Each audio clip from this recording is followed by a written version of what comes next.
কাশ্মীরে ঘটে যাওয়া ঘটনাকে কেন্দ্র করে ব্যারাকপুর আদালতে আজ বিজেপির উকিলবাবুদের পক্ষ থেকে আয়োজিত হলো পথসভা।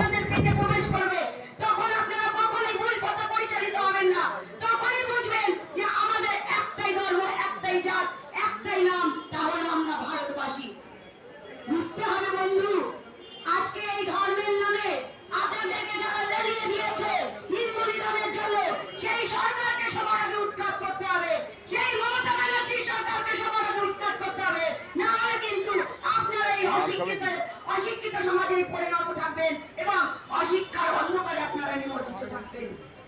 ওয়াকাফ বোর্ড বলে সবার জন্য বাড়ি, সবার জন্য শৌচালয়, সবার জন্য শিক্ষা, সবার জন্য চাকরি, সবার জন্য অধিকার। এটাই হচ্ছে ওয়াকাফ বোর্ডের আইন। আপনারা বুঝুন, আপনারা পড়ুন, আপনারা এটা ভালো করে চিন্তা ভাবনা করুন। তার জন্য কালমা পড়তে হয় না বা তার জন্য জয় শ্রীরাম বলতে হয় না, তার জন্য চাই সঠিক শিক্ষা। আপনাদের